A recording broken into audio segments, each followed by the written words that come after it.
ذی الحج شریف کا مہینہ اپنے دامن میں کثیر موضوعات لے کر آتا ہے، جیسا کہ سیدنا ابراہیم و سیدنا اسماعیل علیہ السلام کی یادیں، اور پھر حج اور قربانی کے بہت سارے اعمال ان پاک اور عالی مرتبہ نبیوں کے دامن سے جڑے ہوئے۔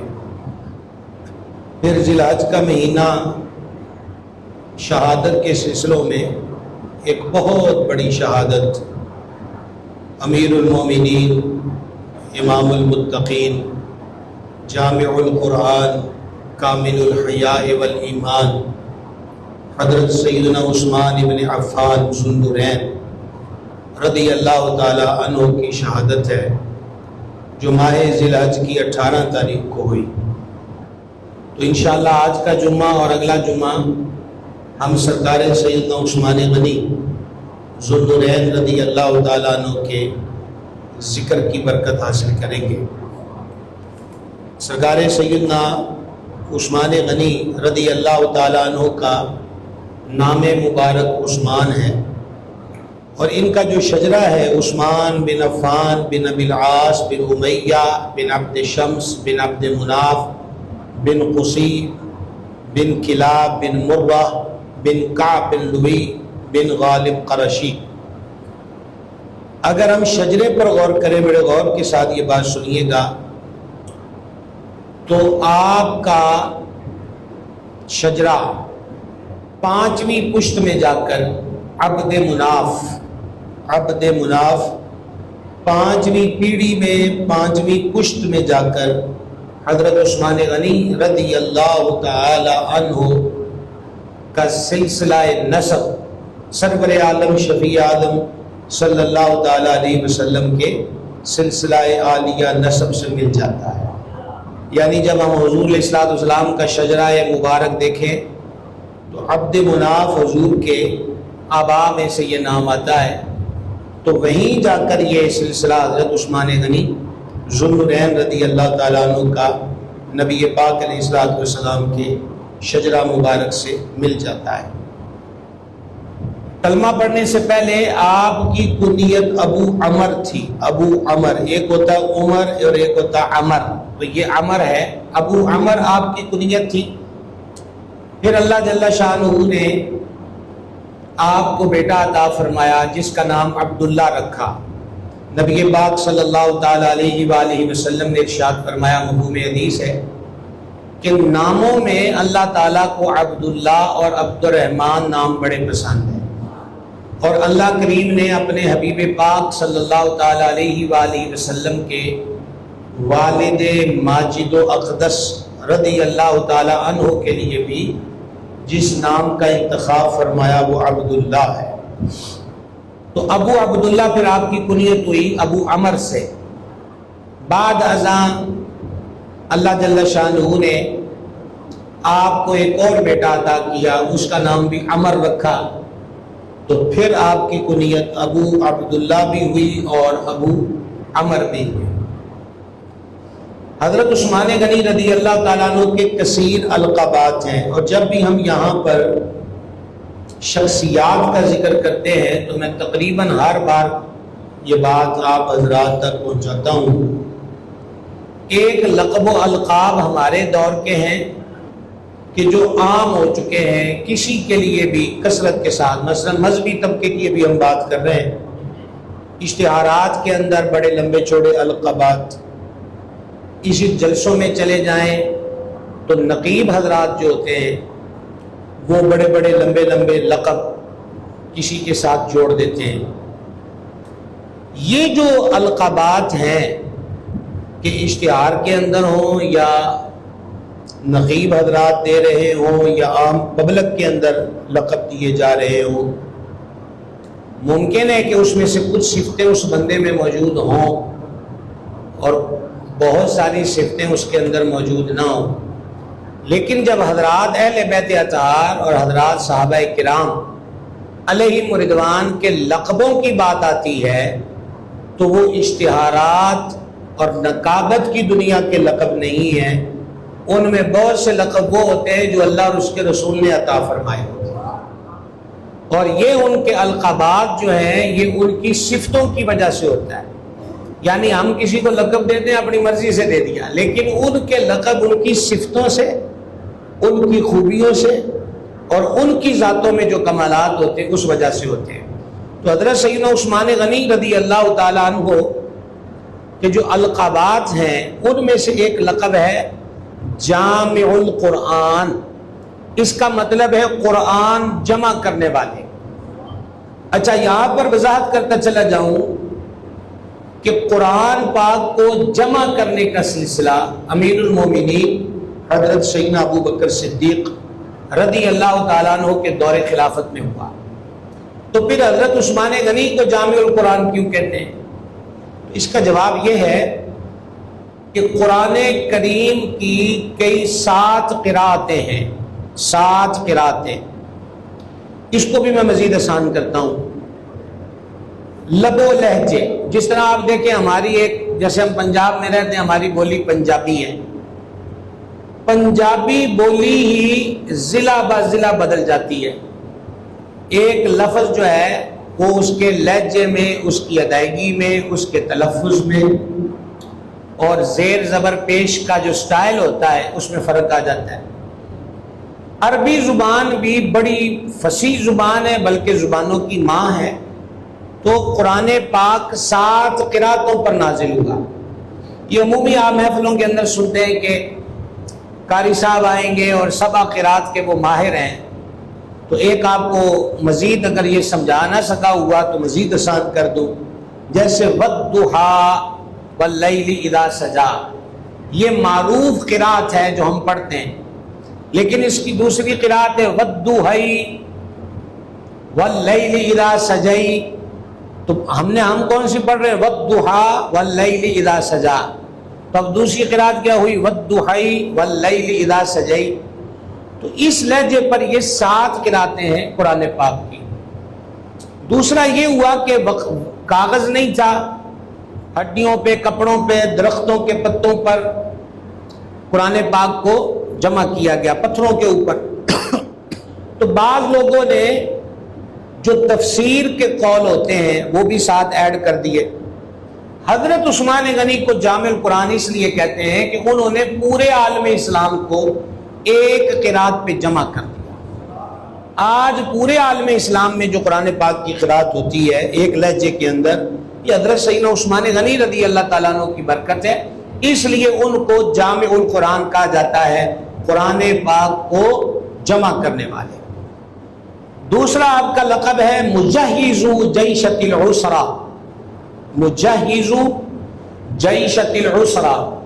حضرت عثمان غنی رضی اللہ تعالیٰ عنہ نے غزوہ تبوک، جو مسلمانوں کا بہت بڑا لشکر، لمبا سفر اور آگے بہت بڑی دشمنوں کی تعداد تھی جس سے مقابلہ کرنا ہے، اس کے لیے سفری خراجات، سواری اور آلات جنگ اور افرادی قوت کی ضرورت تھی. تو کثیر روایات کو ملا کر خلاصہ یہ ہے کہ تنہا حضرت عثمان غنی رضی اللہ تعالیٰ عنہ نے 1000 اونٹ بیمہ سامان کے پیش کیا. یہ کوئی چھوٹی سی بات نہیں ہے. 1000 اونٹ اور 50 گھوڑے پلس، یعنی 1000 کم و بیش اونٹ اور بیمہ سامان کے 50 گھوڑے. اور پھر بھی حضرت عثمان غنی رضی اللہ تعالیٰ عنہ کو رب تعالیٰ نے جو جذبہ عطا فرمایا تھا، اس جذبے کا عالم یہ تھا کہ آپ پھر گھر گئے اور گھر سے ایک گتھلی اٹھا کے لائے جس میں 1000 سونے کا سکہ تھا. تو اس لیے حضرت عثمان پاک کا لقب ہوا مجہز جیش العسرہ، یعنی جیش اسرت. جیش کہتے ہیں گروہ کو اور اسرت کہتے ہیں تنگی کو. مجہز یعنی تنگی والے گروہ کو ساز و سامان کے ذریعے مدد کرنے والا. یہ دوسرا لقب ہے حضرت عثمان پاک کا. اور جب انہوں نے 1000 سونے کا سکہ جناب نے پیش کیا تو حضور جان عالم علیہ الصلوۃ والسلام نے وہ سکے اپنی مبارک گود میں ڈالے اور حضور ان سکوں کو الٹ پلٹ فرما رہے تھے اور ساتھ کہہ رہے تھے آج کے بعد عثمان کا کوئی عمل عثمان کو نقصان نہیں دے گا، عثمان جو مرضی کرے. اور دوسری روایت میں ہے کہ نگاہ مبارک آسمان کی طرف کر کے کہا مولا میں عثمان سے راضی ہو گیا ہوں، تو بھی عثمان سے راضی ہو رضی اللہ تعالی عنہ۔ تیسرا لقب حضرت عثمان پاک رضی اللہ تعالیٰ عنہ کا ہے مصلی الی القبلتین، دو قبلوں کی طرف منہ کر کے نماز پڑھنے والے، دو قبلوں کی طرف مصلی الی القبلتین۔ آپ سب جانتے ہیں کہ پہلا قبلہ بیت المقدس تھا، بیت المقدس بھی پڑھا جاتا ہے، مقدس بھی پڑھا جاتا ہے، بیت المقدس مسجد اقصی۔ اللہ پاک اس مسجد اقصی کو یہود کے ظلم سے نجات دے، اہل فلسطین پہ اپنا خاص کرم کرے۔ 17 مہینے یعنی تحویل قبلہ، قبلہ بدلنا، اس کا عمل شروع ہوا ہے مدینہ منورہ سے ہجرت کے بعد۔ آپ میں سے جو حاجی حضرات بیٹھے ہیں انہوں نے مسجد قبلتین کی زیارت بھی کی، دو قبلہ مخالف سمتوں پہ۔ تو کل 17 مہینے، کتنے مہینے جی؟ 17 یعنی 17 مہینے نبی پاک علیہ الصلوۃ والسلام نے مدینہ منورہ میں قبلہ اول کی طرف رخ انور کر کے نماز پڑھی اور پڑھائی۔ 17 مہینوں کے بعد جان عالم علیہ الصلوۃ والسلام نے یہ خیال فرمایا کہ آج قبلہ بدل جائے، تو اللہ تعالیٰ نے نماز ہی کی حالت میں قرآن نازل فرما دیا۔ تو لہذا جو حضرات شروع میں دامن اسلام میں آئے ہیں ان کو اکثریت کو دو قبلوں کی طرف منہ کر کے نماز پڑھنے کا شرف حاصل ہے، اور ان میں ایک ذات حضرت سیدنا عثمان غنی ذو النورین رضی اللہ تعالی عنہ کی ذات بابرکات ہے۔ اس لیے ان کو کہتے ہیں مصلی الی القبلتین، یعنی قبلہ اول اور کعبۃ اللہ کی طرف منہ کر کے نماز پڑھنے والے۔ اب ذرا آپ نے یاد رکھنا ہے کہ مصلی الی القبلتین یہ بھی ہیں، اور آگے سنیے آپ ذو الہجرتین بھی ہیں۔ ذو الہجرتین کا مطلب ہوا دو ہجرتوں والے۔ کتنی ہجرتوں والے؟ آپ سب کو یہ تو بھولنے والی بات نہیں ہے کہ مشہور ہجرت ہجرت مدینہ المنورہ ہے، جو نبی پاک علیہ الصلوۃ والسلام نے مکہ شریف سے مدینہ منورہ کی طرف فرمائی۔ لیکن اس سے پہلے بھی ایک ہجرت ہوئی ہے، اس کو کہتے ہیں ہجرت حبشہ۔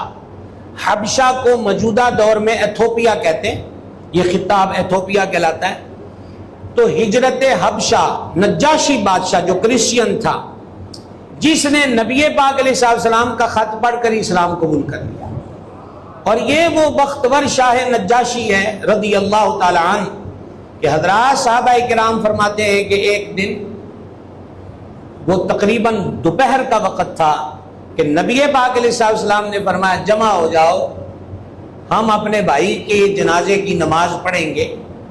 تو صحابہ کرام علیہ رضوان فرماتے ہیں کہ سرکار نے مدینہ پاک میں شاہ حبشہ حضرت نجاشی کا جنازہ پڑھایا۔ اب سوال یہ ہے کہ ان کی میت، ان کا وجود مبارک تو حبشہ میں تھا، تو یہ تو غائبانہ جنازہ ہوا۔ امام احمد قسطلانی شافعی جو شافعیہ کے بہت بڑے امام، بخاری شریف کے شارح گزرے ہیں، ان کی کتاب ہے مواہب لدنیا، اس کے اندر یہ روایت انہوں نے کوٹ کی ہے کہ جس کا خلاصہ یہ ہے کہ حضرت جبریل امین علیہ السلام نے نجاشی بادشاہ کا جو وجود تھا، جنازہ تھا، وہ سرکار کے سامنے رکھ دیا تھا۔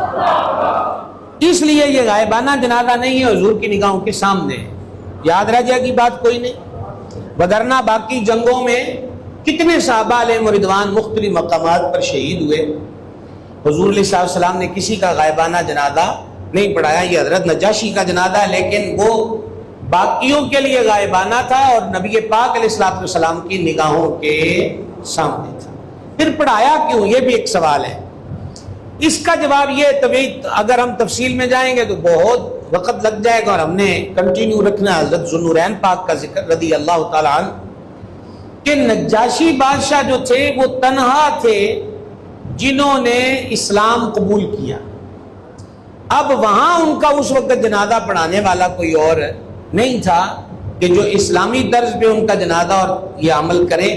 تو رحمت عالم علیہ السلام نے خط پڑھ کر غلامی میں آنے والے کا بھرم بھی رکھا، لجپالی بھی فرمائی، دستگیری بھی فرمائی کہ حضور نے خود اس کا جنازہ پڑھایا.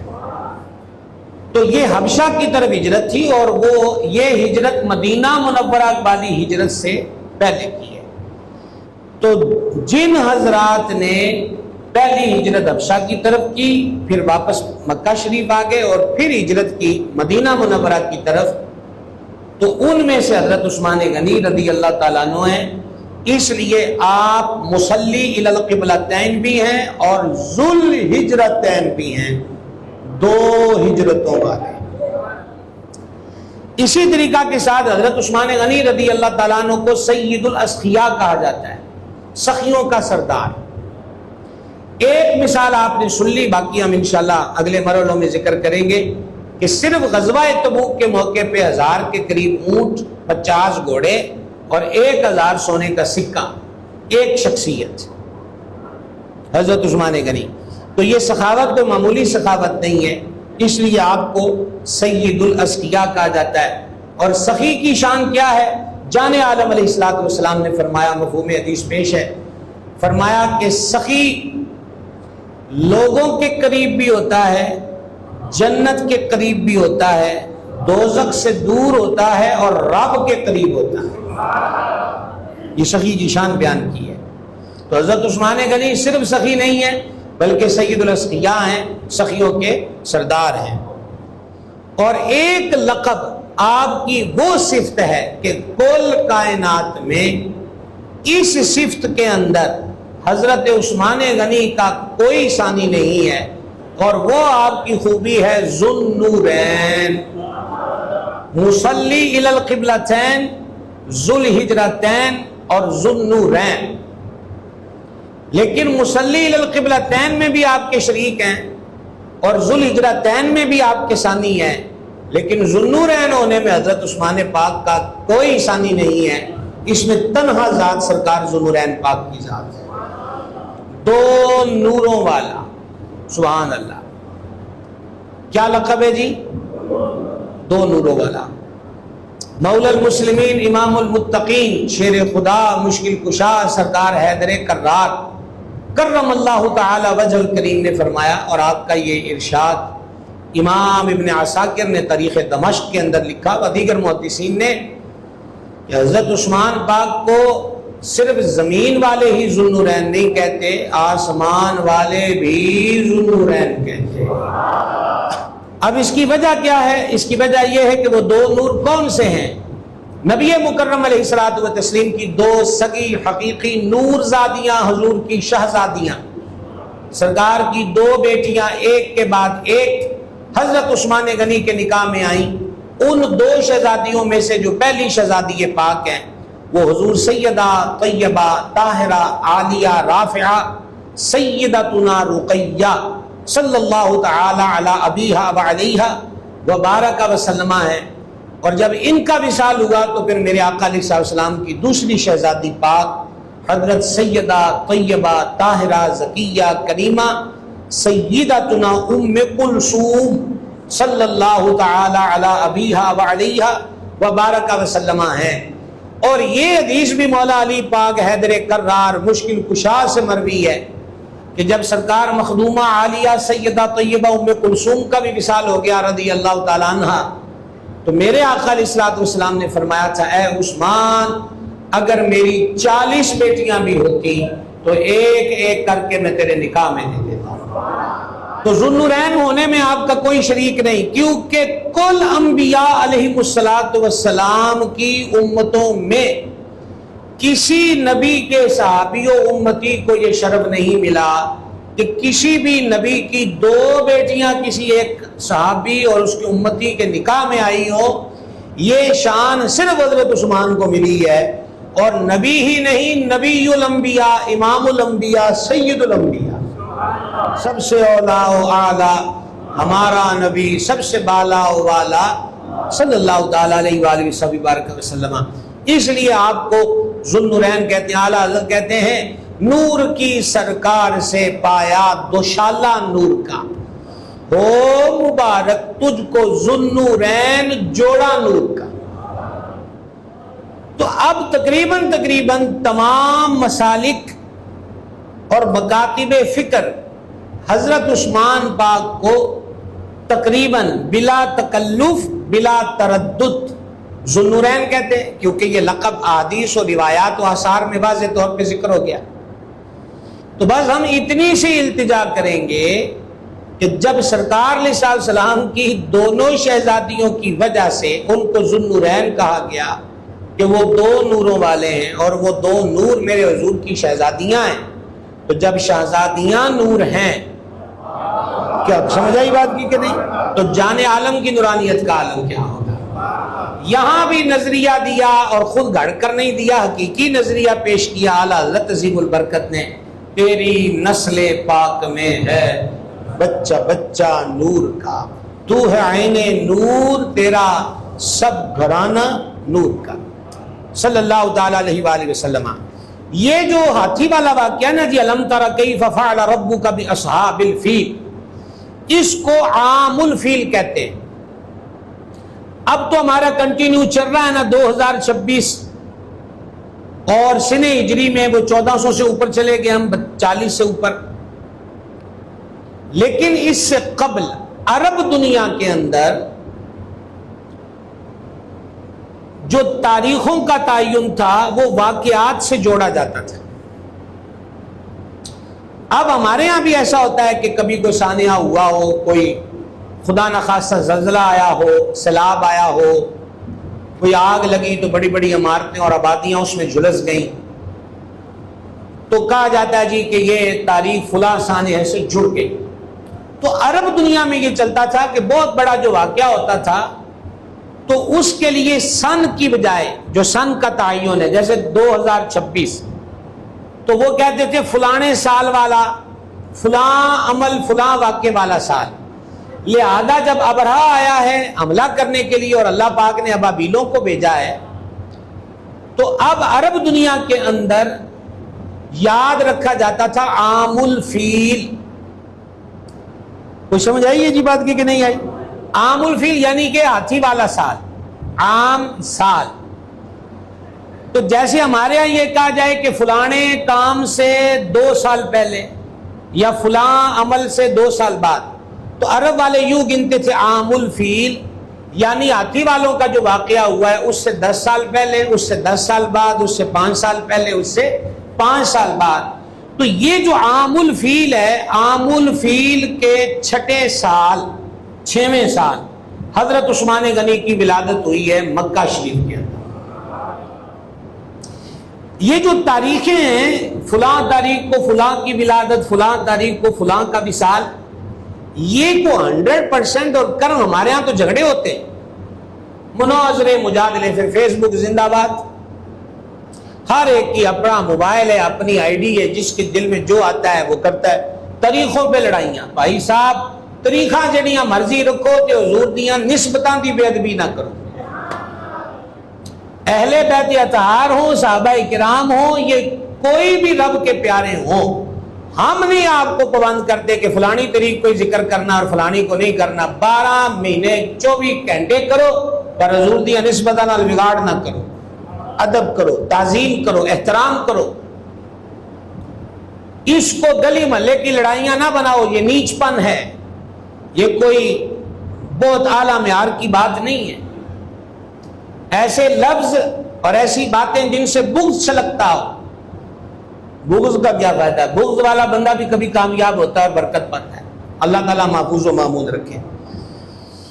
حضرت سیدنا عثمان غنی ذوالنورین رضی اللہ تعالیٰ عنہ کا جو حلیہ مبارک بیان ہوا ہے کتابوں کے اندر کہ آپ کا قد مبارک درمیانہ تھا، اور حضرت عثمان غنی بہت ہی حسین و جمیل تھے، رخسار گلابی تھے، اور یہ جو جلد کے اوپر بال ہوتے ہیں یہ گولڈن تھے، اور حضرت عثمان غنی رضی اللہ تعالی عنہ خوبصورت چوڑا سینہ، کندھوں کے درمیان فاصلہ، ایک آپ کہہ لیجئے کہ جس طرح وہ شاعروں کی دنیا میں کہتے ہیں گھڑی ہوئی مورت، یہ شاعری کا لفظ بولا ہے، آپ کی ذات کے لیے خاص نہیں، تو وہ جو ایک خاص تصور ہوتا ہے وہ حسن اللہ پاک نے حضرت عثمان پاک کو عطا فرمایا۔ لیکن اگلی بات بڑی حسین ہے، پیسہ بھی چوکھا ہوئے تو حسن بھی کمال دا ہوئے، تو دور بھی جاہلیت دا ہوئے تو دامن پھر بھی پاک رہا ہوئے۔ یہ شان ہے حضرت عثمان غنی ذو النورین رضی اللہ تعالیٰ عنہ، سبحان اللہ الکریم۔ حضرت عثمان غنی رضی اللہ تعالیٰ عنہ مشرف با اسلام ہونے سے پہلے بھی اور دامن حبیب علیہ السلام میں آنے کے بعد بھی آپ کا جو بزنس تھا وہ تجارت تھا، اور آپ بہت بڑے تاجر تھے۔ آپ اندازہ کر سکتے ہیں کہ مدینہ المنورہ زادہ اللہ شرفا و تکریما و تعظیما میں قحط کی صورت پیدا ہوئی، اناج مہنگا ہو گیا، دسترس سے باہر نکل گیا، اناج کی قلت ہو گئی۔ اتنے میں حضرت عثمان غنی ذو النورین رضی اللہ تعالیٰ عنہ کا مال تجارت کا قافلہ مدینہ پاک میں پہنچا، جس کا پہلا اونٹ مدینہ پاک میں، آخری اونٹ مصر کی سرحد پر، اور لوگ حضرت ذو النورین کی چوکھٹ پر آئے، تجار آئے کہ ہم سے جناب ڈیل کیجئے، ہمیں مال دیجئے، ہمیں مال دیجئے۔ تو آپ فرما رہے تھے کہ تم کیا مجھے اس پر اضافی پیسے دیتے ہو؟ مثلا 10 روپے کی ہم چیز لائیں تو تم کتنے میں خریدو گے؟ یہ فکر میں نے بطور مثال بیان کی ہے۔ تو لوگ 1%، 2%، 3% تک کہا کہ انہوں نے کہا جی اس تو بعد نہیں۔ حضرت عثمان پاک یہی جواب دیتے تھے، مجھے زیادہ مل رہا ہے، مجھے زیادہ مل رہا ہے، مجھے زیادہ مل رہا ہے۔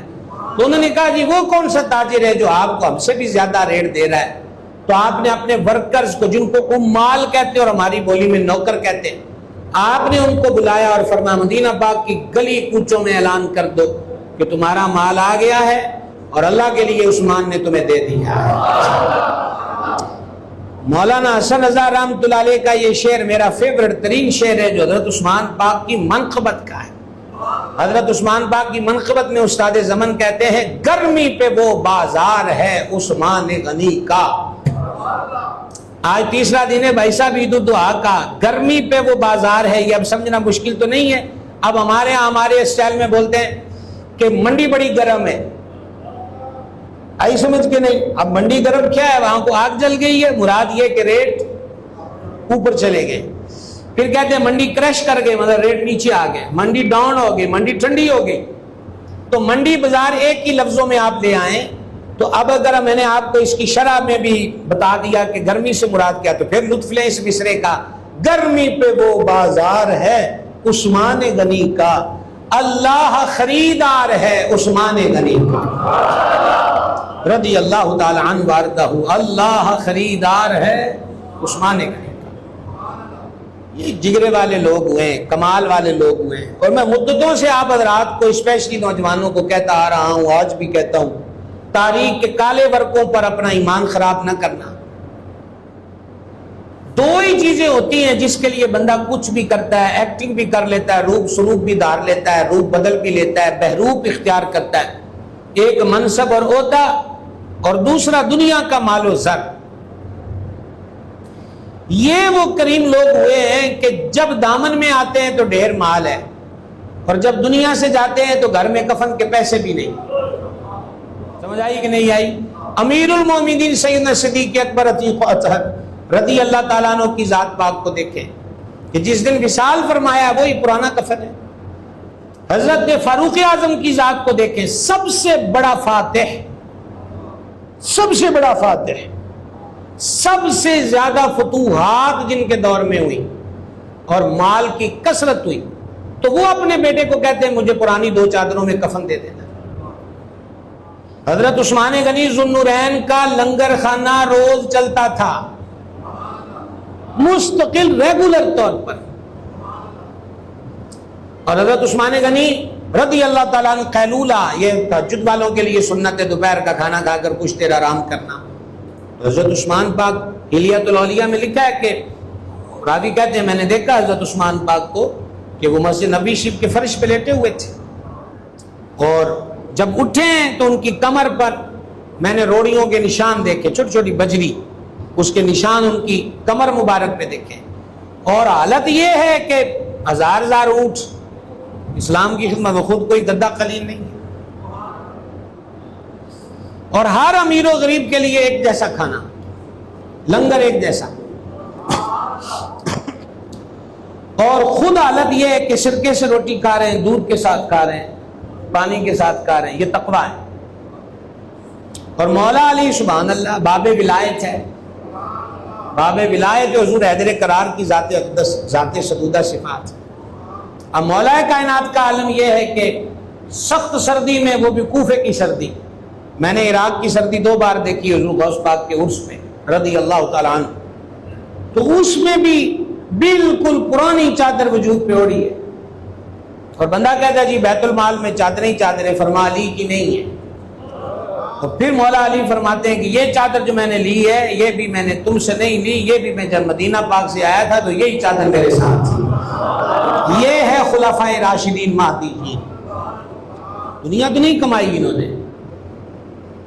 اور کوئی محلات نہیں بنائے. یہ تو سخاوت کو پسند کرتے ہیں، محبوب کے مرید ہیں نا، سرکار علیہ السلام کے مرید ہے، تو حضور کی تربیت اور فیضان کا اثر یہی ہے. رکھنا پاس کچھ بھی نہیں، دینا ہی دینا. اللہ غنی حمید، اللہ غنی حمید. اب ایک قدم آگے بڑھتے ہیں. حضرت سیدنا عثمان غنی رضی اللہ تعالیٰ عنہ کے والد کا نام عفان ہے، جیسے آپ سب کو نام یاد ہے، عثمان بن عفان. بن عفان یعنی عفان کا بیٹا. تو حضرت عثمان غنی رضی اللہ تعالیٰ عنہ کا جو والد تھا، اس کا انتقال دور جاہلیت میں ہی ہو گیا تھا. اس لیے نہ اعلان نبوت سنا، نہ کلمہ پڑھا.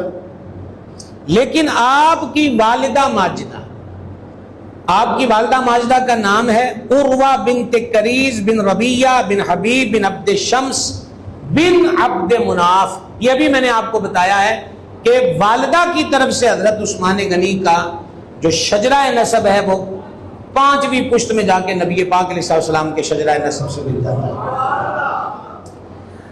اچھا، ایک اور کمال کی بات دیکھیے کہ حضرت عثمان پاک کی والدہ ماجدہ نبی پاک علیہ السلام کی پھوپھی زاد بہن ہیں. یہ خاندانی تعلق ہے. کیا میں نے بتایا سرکار علیہ السلام کی پھوپھی زاد بہن ہے کون؟ حضرت عثمان پاک کی والدہ ماجدہ حضرت عروہ. ان کا اسم شریف عروہ ہے. یہ عین سے نہیں، الف سے ہے، کیونکہ ان کی والدہ ام حکیم بیضاء بنت عبد المطلب ہیں، جو حضور کی سگی پھوپھی ہیں. یعنی کہ نبی پاک علیہ السلام کے والد ماجد کی سگی بہن ہے. تو یہ رشتہ اور تعلق بھی حضرت عثمان پاک کو نصیب ہے کہ ان کی والدہ حضور کی پھوپھی ذات بہن ہیں، اور ان کے نکاح میں رسول پاک کی 2 شہزادیاں ہیں. ساڈے اتنے رولا اجے بھی دار والے تے گھر والے یہی نہیں مکتا. یعنی آپ ساری صفات، ان کا حسن اخلاق، ان کی مہمان نوازی، ان کی دین کی خدمت، ان کی تہجد گزاری، ان کا تقوی، ان کی پرہیزگاری، ان کی نصیحت، ان کی سیرت، سب بند کر کے بیٹھ گئے اور لڑائیاں شروع ہو گئی. یہ گھر والے، یہ در والے، یہ گھر والے، یہ در والے. نتیجہ کیا نکالنا چاہتے ہو؟ یعنی تقابل، شان و عظمت کو گھٹانے کے لیے یہ کوئی مقبول طریقہ ہے؟ یہ کوئی محمود اور پسندیدہ طریقہ ہے؟ بات تو یہ کرو کہ یہ شان ہے اور یہ سیرت ہے، اور ہم وہ سن سمجھ کر اپنی زندگیوں میں ان کے ستھرے طریقوں کو نافذ کریں کہ آخر وہ کون سے اسباب ہیں کہ صدیاں بیت گئیں جن کے تذکرے آج بھی زندہ ہیں. ہم بھی کو اپنی زندگیوں میں ان کو نافذ کرنے کی کوشش کریں. ان دھوکوں سے باہر نکلا جائے. یہ بے عملی کی راہ ہموار کرنا اور 2 گھڑیوں کا چسکا ہے. اور اللہ ہدایت دے ان محفلوں کروانے والوں کو جو چندے اکٹھے کر کر کے محفلیں کرواتے ہیں اور لوگوں کے عقیدوں کی بربادی کا سامان ہی زیادہ کرتے ہیں. اس کے علاوہ تو کچھ نہیں. کوئی کرائیٹیریا نہیں ہے، کوئی لایا عمل نہیں ہے، کوئی SOPs نہیں ہے ہماری محفل کے. نقیب کا جو دل کرے وہ بولے، نعت خان کا جو دل کرے وہ شعر پڑھے. اب خطیب کہہ رہا ہے قرآن سے انج ہی آیا تو میرا ذوق انج کہتا ہے، حدیث میں تو یوں ہی آیا پر میرا ذوق یوں کہتا ہے. وہ بیڑا غرق ہو گیا تمہارا بھی اور لوگوں کا بھی کر رہے ہو کہ قرآن حدیث کچھ کہتے ہیں اور تمہارا ذوق کچھ کہہ رہا ہے. تو تم تو بڑے بد ذوق ہو کہ جس کا ذوق رب رسول کے قول کے مطابق نہ ہوگا. تو بربادیاں مت کریں. آپ ذاتی پیسہ خرچ کر کے بھی محفل کرتے ہیں تو اس قوم کو کوئی کام کی چیز دیں. وہ محفل کس طرح کامیاب ہو سکتی ہے کہ جس محفل سے لوگ اٹھیں تو ان کے دل میں حضور کی آل کا یا حضور کے اصحاب میں سے کسی فرد کا بغض ہو. بتائیے، میں آپ سے سوال پوچھتا ہوں، وہ کامیاب ہے محفل؟ آپ پیسہ خرچ کر رہے ہیں جی، حضور کا میلاد کرا رہے ہیں، حضور کی یاد میں محفل کرا رہے ہیں، حضور نگاہ کرم فرما دیں. تو حدیث پاک سنیے ذرا جاگ کر. یہ حدیث شریف بھی کوئی ڈیلی رپورٹ پہ لکھی ہوئی نہیں سنا رہا. یہ 6 حدیث کی جو کتابیں ان میں سے ایک جامع ترمذی ہے، ترمذی شریف میں کتاب المناقب، اور کتاب المناقب میں باب ہے مناقب عثمان ابن عفان رضی اللہ تعالیٰ عنہ کا. نبی مکرم علیہ السلام کے دربار کرم میں جنازہ لایا گیا اور حضور کی جناب میں عرض کی گئی کہ جنازہ پڑھا دیں. اور میں نے کئی مرتبہ آپ کو بتایا کہ صحیح مسلم بخاری کے بعد دوسری کتاب، اور اس کا چیپٹر ہے کتاب الجنائز. اس کے اندر یہ حدیث ہے کہ نبی پاک علیہ الصلوۃ والسلام نے فرمایا قبریں اندھیری ہیں، میرا جنازہ پڑھانے کی برکت سے رب قبروں کو روشن و منور فرماتا ہے. یہ صحیح مسلم کی حدیث پاک کے جنازے والے چیپٹر میں. اور اب جو حدیث پڑھ رہے ہیں یہ ترمذی سے ہے مناقب والے چیپٹر میں. جنازہ لایا گیا، حضور جنازہ پڑھا دے. نبی پاک علیہ السلام نے فرمایا میں اس کا جنازہ نہیں پڑھاؤں گا. سطحی طور پہ یہ جملہ نہ لیں، گہرائی میں جائیے.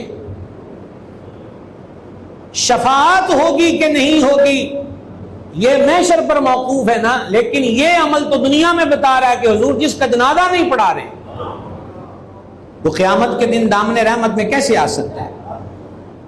اور صحابہ کرام نے حیران ہو کے عرض کی حضور اگے تو کدی انج نہیں ہوا جنازہ ہے کہ تسا نہ پڑھایا ہو. فرمایا یہ بندہ میرے عثمان سے بغض رکھتا تھا، اللہ اس سے بغض رکھتا ہے. خدا کا واسطہ ہے 2 گھڑی کا چسکا نویاں نوٹاں دیاں کاپیاں دا ٹک تہاڈے کو لگ گیا نا، مطلب یہ نہیں کہ تسی دین دے مالک ہو گئے ہو. آپ کے پاس دینے کو عمرے کے ٹکٹ آ گئے ہیں، آپ کے پاس لوگوں کو کھلانے کے لیے بکرے اور چھترے کثیر مقدار میں آ گئے، تو یہ لالچ دے دے کر حضور کے دین کو برباد نہ کرو. میں نے عید والے دن بھی کہا تھا کہ جہاں یہ قربانی اور حج کے ایام ہیں انہی دنوں میں کربلا والوں کا قافلہ راستے میں تھا. تو اس دین کے ساتھ مزح کا نہ کیا جائے. اس دین کے ساتھ کیا آپ دے رہے ہیں عوام کو؟ صرف یہ رہ گیا ہے مشہور قاری، مشہور نعت خواں، مشہور خطیب. تو کیا آپ پبلک کو دینے کے لیے مشہوریاں رہ گئی ہیں کہ ان کو ہم نے دین دینا ہے؟ سوال ہے میرا آپ سے. آپ کہتے ہیں کہ پبلک نہیں آتی جو چسکے آڑا نہ سدیے، کہ اس پبلک دا کرنا کی ہے جڑے رکے ہی کلے چسکے تیرے. نہیں سمجھ آئی؟ 1000 بندہ شوکا شاکی کر کے ٹر گیا، چول کھا کے نالنا نے بھی آخیا کہ بس یہ اپنی مشہوریاں نو کردا ہے. کیا نتیجہ نکلا ہے؟ وہ دے نالوں 1000 نہ صحیح 100 آ جائیں تو 100 وچوں 5 بھی حضور کی گل لے کے ٹر جان. کمزور آواز ہے جناب. 5 بندے بھی ٹر جان، سواد نہ آ گیا، بولنا پہ گیا، کنفرم کیا، پھر وہی موقع آ گیا. اب پھر صحیح مسلم کا باب کھل گیا ہے. وہ ڈجکوٹی ہو مدتی ہو گئی، ایسا دانو کوئی دوڑے شوڑے نہیں سنائے. الحمدللہ ہمیشہ قرآن و حدیث سنایا ہے. یہ پھر صحیح مسلم شریف ہے، صحاح کے اندر حدیث پاک، کل یہ جھنڈا اس کو دوں گا جس کے ہاتھ پہ اللہ نے فتح رکھی ہے. وہ اللہ اور اس کے رسول سے محبت کرتا ہے، اللہ اس کا رسول اس سے محبت فرماتے ہیں. اگلے دن جھنڈا مولا مرتضی شیر خدا کو عطا کیا. ایسا ہی ہے. آپ بتلائیے کہ حدیث کے یہ کلمات جس کا ترجمہ مفہومی میں نے پیش کیا، کل یہ جھنڈا اس کو دوں گا، خیبر ہے، کل یہ جھنڈا اس کو دوں گا جس کے ہاتھ پر اللہ نے فتح رکھی ہے، فتح رکھی ہے. تو اس کا مطلب کیا ہوا کہ فتح کنفرم ہے. یہی ہے نا مطلب. 3 دن سے فتح نہیں ہو رہی، جو ہدف ہے وہ پورا نہیں ہو رہا. خیبر کے قلعے کا دروازہ نہیں کھل رہا، یہودی قلعہ بند ہو کر بیٹھے ہوئے ہیں. اب کریم آج کی شب خبر دے رہے کہ کل یہ جھنڈا اس کو دوں گا جس کے ہاتھ میں اللہ نے پتہ رکھی ہے. پھر دے دیا مولا مرتضی شیر خدا حیدر کرار کو کرم اللہ تعالی وجہ الکریم. ٹھیک، لطف لیجئے گا اس بات کا جو میں آپ کو کہنا چاہتا ہوں. مولا علی پاک کو جھنڈا دیا تو جان عالم علیہ الصلوۃ والسلام سے حیدر کرار پوچھتے حضور آرڈر کیے، یعنی آج کنفرم ہے کہ فتح ہوگی. تو پھر آج تو یہ چاہیے نا کہ 3 دن سے یہ کلا بند ہو کے بیٹھے، انہوں نے تیر مارے، کئی صحابہ کو زخمی کیا ہے، آج تو ان کو کچل دیا جائے. لیکن نبی پاک علیہ السلام نے فرمایا پہلے جا کر ان کو اسلام کی دعوت دینا. یہ مزاج ہے. آپ ہمارے ہاں تو جلسوں میں نفرتیں بٹ رہی ہیں، اور بدبختی دیکھو کہ نفرتیں بھی حضور کی نسبتوں کے بارے میں. عجیب تماشا ہے. اسلام کی دعوت دینا، اسلام کی دعوت دینا. اگلی بات جو حدیث پاک کے اندر موجود ہے وہ بیان کرنے سے پہلے میں آپ کو اس کی غرض و غائب پہلے بتا دوں تاکہ آپ اس کا لطف بر وقت لے سکیں. یہ جو جہاد ہے نا، اس کا اجر و ثواب یہ بھی اس امت کا نصیبہ ہے، اور خیرات حضور کی نسبت کی ہے علیہ الصلوۃ والسلام. پچھلی امتوں کے لیے مال غنیمت، یعنی جو جنگوں میں سے مال ملتا تھا لوگ چھوڑ کے بھاگ گئے وغیرہ وغیرہ، تو وہ کوئی نہیں لے سکتا تھا. اور یہ میں آسان لفظوں میں آپ کو بتانا چاہتا ہوں کہ کہ جے میں انہوں نے 10 دیتا گیا کہ دونوں بچوں ایک شے لے لو، یا ثواب لے لو یا مال لے لو. پر جب نبی پاک علیہ الصلوۃ والسلام کی امت کی باری آئی ہے تو یہاں کرم ہوا. کرم کیا ہوا کہ ثواب بھی پورا، مال بھی پورا. ٹھیک ہو گیا. اب مال کی اپنی اپنی حیثیت پوزیشن ہوتی ہے. غور کیجئے گا ذرا. آپ مجھے یہ بتا دیجئے کہ 300-400 پیسز ہوں تانبے کے برتن کے، 800-1000 پیسز ہوں سلور کے برتن کے، 10-15 تھان ہوں، یہ مثال دے رہا ہوں میں آپ کو، اور دوسری طرف جناب 50 تولہ سونا ہو، تو زیادہ قیمتی کیا ہے؟ 50 تولہ تو سونا قیمتی ہے. جو غنیمت کے مال جنگوں میں ملتے تھے ان میں قیمتی ترین چیزوں میں سے ایک چیز اونٹ، اور صرف اونٹ نہیں، سرخ رنگ کا اونٹ. آپ یوں کہہ لیجئے کہ کار ہی ہے، اس کے ریٹ سے مختلف، لیکن اسی کار کے اندر وہ 70-80 لاکھ کی بھی مل رہی ہے، اور کہا اس کو بھی کار ہی جا رہا، لیکن ایک اور کار ملتی ہے جو 2 کروڑ کی ملتی ہے، جو 2.5 کروڑ کی ملتی تھی، کہا اس کو بھی کار ہی رہا ہے، لیکن اس کی کوالٹی میں فرق ہے، کمپنی میں اور دیگر چیزوں میں فرق ہے. تو سرخ رنگ کا جو اونٹ تھا وہ قیمتی ترین مالیت کی چیز تھی. سرخ اونٹ یہ مہنگے ترین ہوتے تھے. اب ذرا بات کو اور سے سنیے. اے علی، اسلام کی دعوت دینا ان کو. اگر تیری وجہ سے ایک بندہ بھی اسلام میں آ گیا تو یہ تیرے حق میں سرخ اونٹوں سے بہتر ہے. یہ تیرے حق میں سرخ اونٹوں سے بہتر ہے. یہ بہت بڑا سبق تھا. یہ بہت بڑا سبق تھا کہ جنگ کا مال اپنی جگہ، پر کوئی رب کی چوکھٹ سے بھاگا ہوا اس کی چوکھٹ پہ آ جائے اور کفر سے بچ کے اسلام کے دامن میں آ جائے تو یہ تیرے لیے بہت بڑی اماؤنٹ ہے تیرے لیے. اس لیے میں کہہ رہا ہوں، او جلسوں والو، او محفلوں والو، لوگوں کو بے ہدایت نہ کرو، ان کی ہدایت کا سامان کرو. ان کے لیے عقیدہ و عمل کی بہتر اصلاح کا سامان کیا جائے، نہ یہ کہ ان کے نظریات کو بربادی کی طرف لے کر جایا جائے، بے عمل کیا جائے. ایک تو عقیدے کی بربادی جو میں نے بتا دی، اوپر سے پھر بے عملی. جس نے سود لینا دینا ہے انہیں بھی گالا مولوی نو کرنی ہے، جو رشوت والا انہیں کہا مولوی ڈڈو نے کھو دے. عورتیں نکل رہی ہیں نیم لباس پہن کر، میرا جسم میری مرضی والی، اس نے کہا مولوی کون ہوتا ہے میری آزادی کی راہ میں رکاوٹ بننے والا. ٹھیک ہو گیا. اچھا، یہ سارے طبقے نے آڑ کس کو بنایا؟ مولوی کو. ادھر آ جائیے، اب شاعروں کے شعر دیکھیں. او ملا تیری جنت میں کوئی نہیں جاندا، او ملا تیری دوزخ میں کوئی نہیں جاندا. آپ کو انصاف کے ساتھ بتاؤ، جنت مولوی کی ہے، دوزخ مولوی نے بنائی ہے. یہ تو رب واضح فرماتا ہے کہ ساڈے ہو جاؤ گے تو تہاڈے لیے باغ بنائے نے، جے ساڈے تو علیحدہ ہو گئے ہو تو دشمن چٹور کے ہو تہاڈے لیے اگ بالی ہے۔ مولوی نے تو نہیں کیا، مولوی تو اس کا میسج دے رہا ہے۔ سودی بندہ مولوی کی جیب اچھے طریقے سے جیب اور مٹھی گرم کر سکتا ہے، سمجھا گئی ہے، لیکن اگر غیرت مند ہے وہ مولوی غیرت مند ہے جو دین نہیں بیچتا، تو وہ کب کہہ سکتا ہے کہ ہاں جی تینوں اجازت ہے سود دی؟ کوئی نہیں ہے، سود انج نہیں ہوندا ہے، انج ہوندا ہے، انج نہیں ہوندا ہے، انج ہوندا ہے، کوئی فائدہ نہیں ہے۔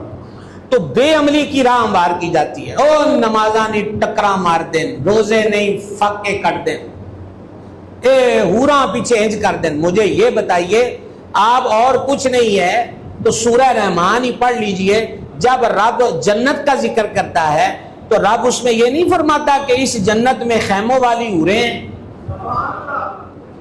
تو اب یہ لفظ بدل دینے کہ مولوی حوروں کا لالچ دیتا ہے، مولوی نے تو لالچ کوئی نہیں دیا، یہ تو تیرے میرے رب نے بیان کیا ہے کہ جو جنت میں نے تیرے لیے تیار کی ہے اس کے اندر حوریں ہیں۔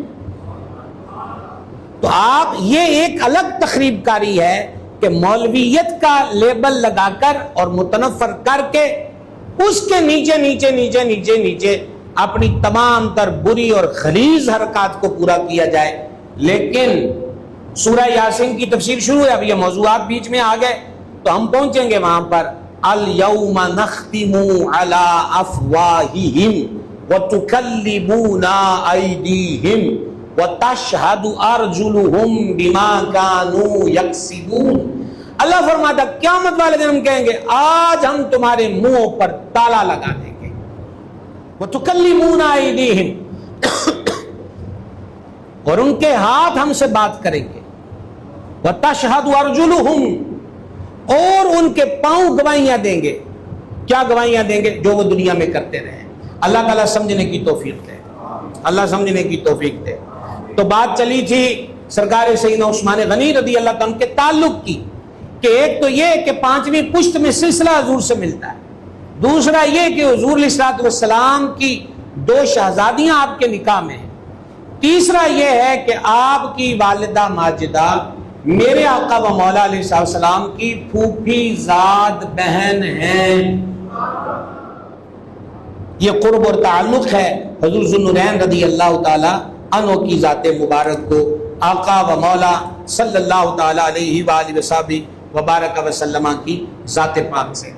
حضرت عثمان غنی اولین اسلام قبول کرنے والوں میں سے ہیں، اور ان کو دعوت دی ہے اسلام کی امیر المومنین سیدنا صدیق اکبر عتیق اطہر رضی اللہ تعالیٰ عنہ نے۔ میرے بھائیوں، ہمارے ہاں دعوت کا نظام بالکل تقریباً نیم مردہ حالت میں پہنچ چکا ہے۔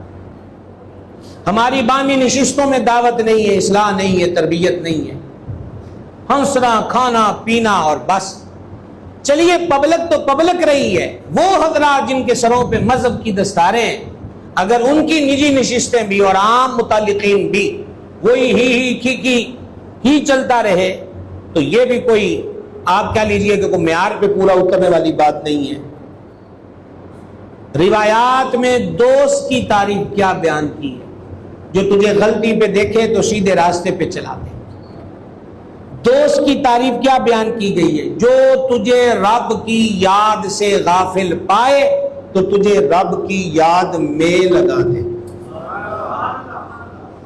آئی سمجھ کے نہیں آئی؟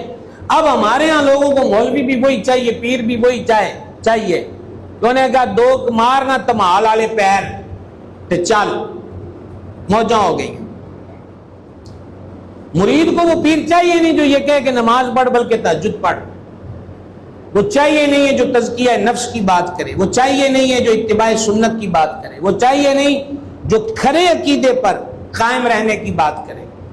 اس کی ایک وجہ یہ بھی ہے کہ لوگ رسم ادا کرتے ہیں، حقیقت کے اندر بکا نہیں کرتے، اور جو بک جائیں پھر ان کا اپنا رہتا کچھ نہیں ہے، پھر وہ اسی دستور اور روش کو اختیار کرتے ہیں۔ حضرت سرکار سیدنا عثمان غنی ذوالنورین رضی اللہ تعالی عنہ کی انفرادی جو خصوصیات ہیں، آخری جو وقت ہمارے پاس آج کا بچہ ہے اس میں وہ بات کرتے ہیں۔ ایک تو میں نے آپ کو ابھی بتائی کہ آپ ذوالنورین ہیں، اور ذوالنورین ہونے میں کائنات میں ایک فرد بھی آپ کی مثل نہیں، آپ تنہا ہے اس صفت میں۔ دوسرا آپ کو بڑا مقام ملا ہے، اور وہ مقام ملا ہے بیعت رضوان میں۔ کہاں ملا جناب؟ بیعت رضوان میں۔ سارا واقعہ 20 بار آپ کو سنایا، وہ دوبارہ چھیڑنے والا میں نہیں ہوں۔ مختصر یہ ہے کہ نبی پاک علیہ السلام 1400 کے قریب اپنے مریدوں کے ہمراہ عمرے کے لیے مدینہ پاک سے روانہ ہوئے۔ حدیبیہ ایک جگہ کا نام ہے جو حرم سے باہر ہے، جیسا کہ تنعیم مسجد صدیقہ حرم سے باہر ہے، وہاں آ کے رک گئے۔ 1400 تعداد بہت ہوتی ہے۔ یہ بھی آپ دیکھیں کہ میرے کریم علیہ السلام کی حکمتیں ہیں کہ فرما پھر بھی اہل مکہ کو جا کر مطلع کر دیا جائے، وہ اتنی تعداد کو دیکھ کر یہ نہ سمجھیں کہ حملہ آور ہو گئے، لڑنے کے لیے آئے ہیں، تو ان کو بتا دیا جائے کہ ہم صرف اللہ کے گھر کے طواف کے لیے، عمرے کی ادائیگی کے لیے آئے ہیں۔ اور اس مذاکراتی عمل کے لیے نبی پاک علیہ السلام نے انتخاب کیا سیدنا عثمان غنی ذوالنورین۔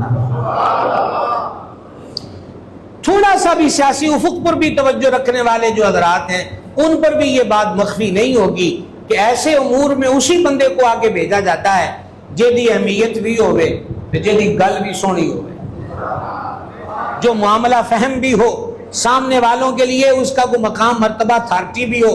آپ اندازہ کریں اتنے اہم موقع کے لیے حضور جان نور علیہ السلام نے جو اپنا نمائندہ بنایا ہے تو حضرت عثمان پاک کو بنایا ہے۔ مجھے یہ بتلائیے میں نقیبوں کے جملوں پر، خطیبوں کی دسترس بے جا پر اور تاریخ کے کالے ورقوں پہ یقین کیسے کروں؟ مجھے تو حضور کا یقین نظر آ رہا ہے کہ حضور اپنا نمائندہ حضرت عثمان غنی کو بنا رہے ہیں رضی اللہ تعالیٰ عنہ۔ یہ کوئی معمولی بات ہے؟ حضرت عثمان پاک تشریف لے جاتے ہیں، ان سب سے مل بیٹھ کے بات کرتے ہیں۔ آپ فرماتے ہیں کہ ہم لڑائی کے لیے نہیں آئے، کریم نے مجھے بھیجا ہے کہ تمہیں مطلع کر دوں کہ ہم صرف کعبے کا طواف کریں گے، صفا مروہ کی سعی کریں گے، حلق کروائیں گے، عمرہ پورا کر کے واپس چلے جائیں گے۔ تمہیں ہم سے مزاحم ہونے کی ضرورت نہیں، لڑنے جھگڑنے کی، ہم تم پہ کوئی اٹیک کرنے نہیں آئے۔ ظاہری بات ہے کہ یہ لوگ بھی سیانے تو تھے اور محبوب کے لشکر عظیم کی طاقت کو جانتے تو تھے کہ تھوڑے ہو کے بھی لڑن تے ٹا لیندے نے، تو ان بھی آئی 1400 نے، تو ان کو بھی اپنی سیفٹی کے لیے کچھ درکار تھا، اور باقی ضد بھی ضد ہوتی ہے۔ تو کہا نہیں آپ اس سال نہیں، اس دفعہ آپ واپس چلے جائیں، اگلے برس آ جائیں، ہم آپ کی راہ میں رکاوٹ نہیں بنیں گے۔ حضرت عثمان باغا میل ملاقاتیں ہو رہی ہیں، یہ نہیں نا جناب کہ آج کا جدید دور ہے، بعد ٹیکسی کھڑی ہے اور لیٹ کیوں ہو گئے ہیں تو SMS کر دیں یا واٹس ایپ پہ اطلاع دے دیں کہ میں نے ایک گھنٹہ اور لگ جانا ہے۔ آخر فاصلہ ہے، آنے جانے میں وقت لگتا ہے، ٹائم اضافی ہو گیا، تے ایک اسی کالے ہونے احرام والے۔ میں نے آپ کو پہلے بھی ایک دفعہ ذکر کیا تھا، 2 سال پہلے والے حج میں حاضری سے مشرف ہوئے تو وہاں حج کے امور کو بغور دیکھا، عمرے کے امور کئی دفعہ دیکھے۔ سانو احرام پان دا بھی بڑا شوق ہے تے چھتی لان دا بھی بڑا، اور ایک ہی سوچ ہے کہ ویلے ہو جائیے، ٹینڈ کرا کے کیا ہو جائیے کہ ویلے تے پاکستان چ بھی سی اچھے موج نہ رہندے، نہ ٹینڈ ہوندی نہ پیسے لگتے، تو کالی ہوتی ہے۔ لیکن اس وقت حضور کے مریدوں میں جو کالی تھی وہ شوق تھا، وہ شوق تھا، وہ شوق تھا۔ حج بھی انہی لوگوں کے ہیں، عمرے بھی انہی لوگوں کے ہیں۔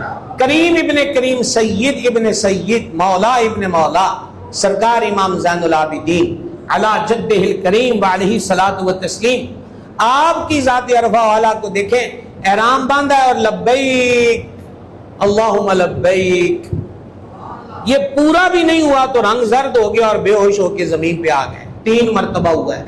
عرض کی ہے شہزادہ رسول پاک کیا ماجرا ہے؟ آپ نے فرمایا جس کا لبیک کہنا رب کو قبول ہو تو رب فرماتا میرے بندے میں بھی موجود ہوں تیرے لیے، اور جس کا تلبیہ قبول نہ ہو رب کہتا لا لبیک ولا سعدیک، میں یہ ڈر رہا ہوں کہ کیوں آواز کی آئے گی۔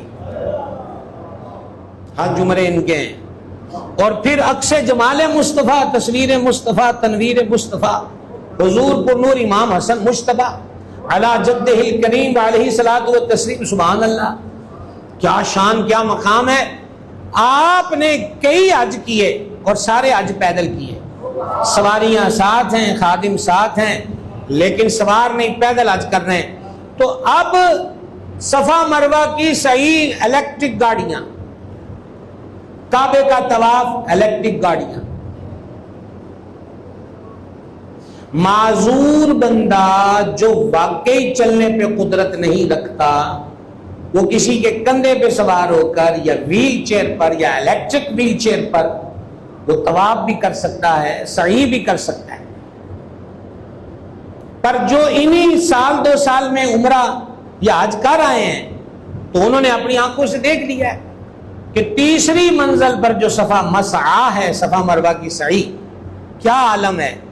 آپ زیادہ لفظ میں نہیں بولنا چاہتا، آپ کیا فرق کر سکتے ہیں کہ آپ کسی بہت بڑے تفریحی پارک میں آئے ہوئے ہیں یا مسلمانوں کے سب سے بڑے مرکز بیت اللہ شریف میں آئے ہوئے ہیں۔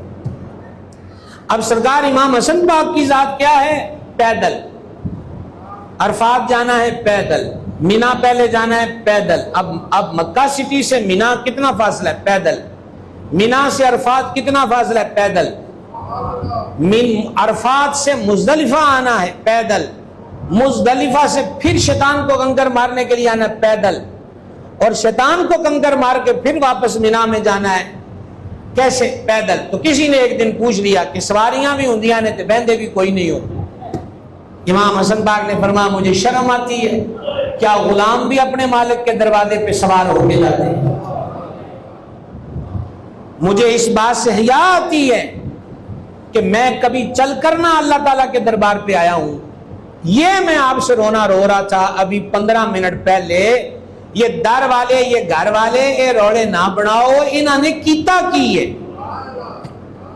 ان کو اپنی زندگیوں میں لانے کی ضرورت ہے۔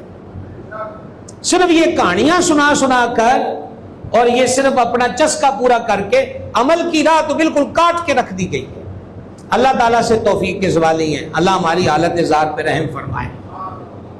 تو کیا میں آپ کو بتا رہا تھا، کالی پہ گئی جناب شوق والی کہ جلدی جائیں اور بیت اللہ کو دیکھیں، حجر اسود کو چومیں، سبحان اللہ، صفا مروہ کی سعی کریں۔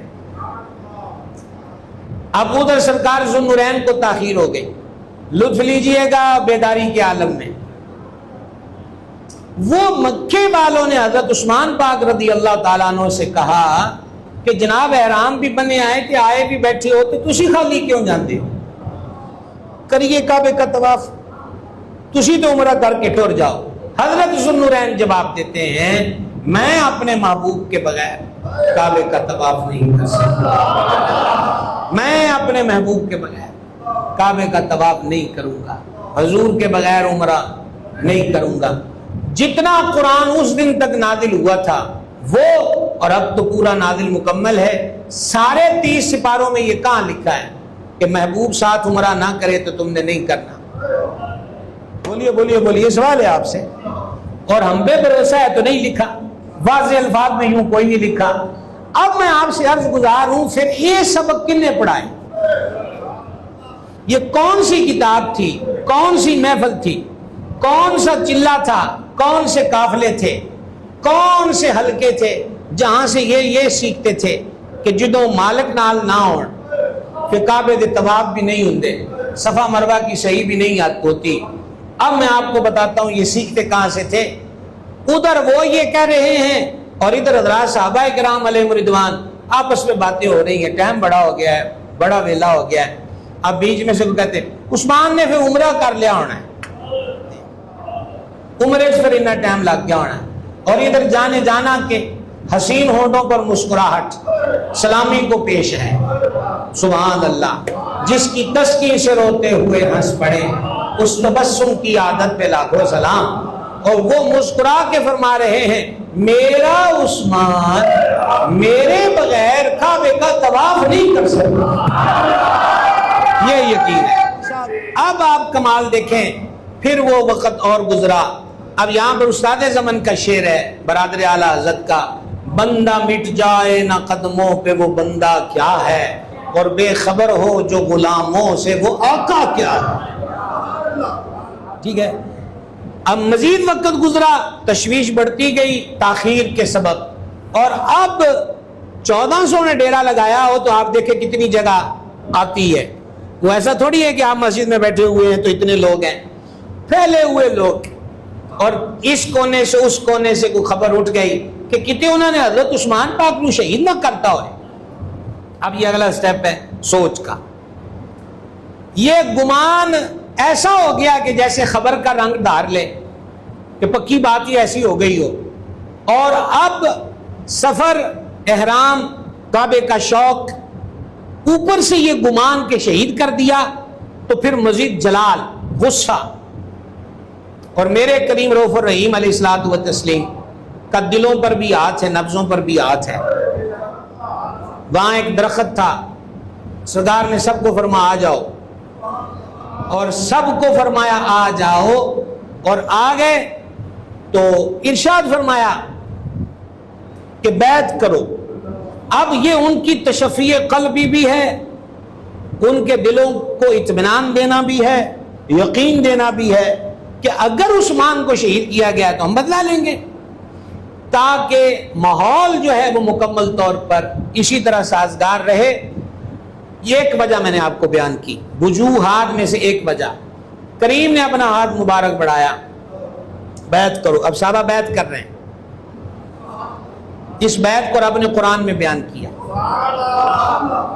وقت سر پہ آ گیا ہے، وگرنہ ہم پھر آیتیں چھیڑتے تو پھر دوسرے جمعے کا ٹائم لاتے ہیں نا، عصر سے 15 منٹ پہلے ہم جمعہ پڑھتے. اب آیت اتری ہے، حبیب وہ جو درخت کے نیچے تیری بیعت کر رہے تھے، یبایعونک، تیری بیعت کر رہے تھے. حقیقت کیا ہے بیعت کی؟ یبایعون اللہ، وہ اللہ کی بیعت کر رہے تھے. ٹھیک ہے.